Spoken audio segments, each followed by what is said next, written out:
Par conséquent, vos objections n'ont pas de fondement, sauf une réelle difficulté à inclure dans vos représentations la légitimité de ces couples de même sexe. Mais vos enfants et vos petits-enfants les incluent déjà et les incluront de plus en plus. Et vous serez bien mal à l'aise lorsque, par curiosité, ils viendront voir les comptes rendus de nos débats. Nous avons donc décidé d'ouvrir ce mariage et cette adoption aux couples de même sexe.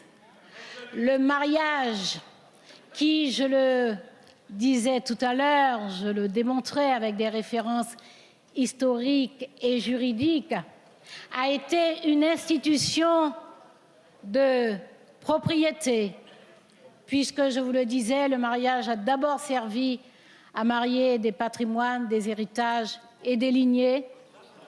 Il a été une institution de possession, puisque le mari et le père avaient une autorité absolue sur l'épouse et sur les enfants. Il a été une institution d'exclusion. Nous l'avons vu. Le mariage civil a mis un terme à une double exclusion des croyants non catholiques et certaines professions, donc toute une série de citoyens. Ce mariage, qui a été une institution d'exclusion, en incluant dorénavant les couples de même sexe, va enfin devenir une institution universelle.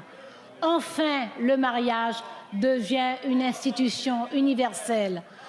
Alors, vous pouvez continuer à refuser de voir, vous pouvez continuer à refuser de regarder autour de vous, vous pouvez continuer à refuser de tolérer la présence, y compris proche de vous, y compris peut-être dans vos familles, de couples homosexuels. Vous pouvez toujours conserver le regard obstinément rivé vers le passé et encore, en regardant bien le passé, vous trouverez des traces durables de la reconnaissance officielle, y compris par l'Église, de couples homosexuels. Vous avez choisi de protester contre la reconnaissance des droits de ces couples, c'est votre affaire. Nous sommes fiers de ce que nous faisons. Nous sommes fiers de ce que nous faisons.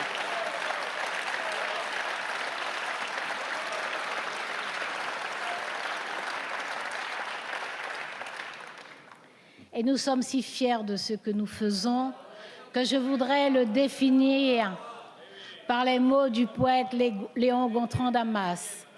L'acte que nous allons accomplir est beau comme une rose dont la tour Eiffel, assiégée à l'aube, voit enfin s'épanouir les pétales.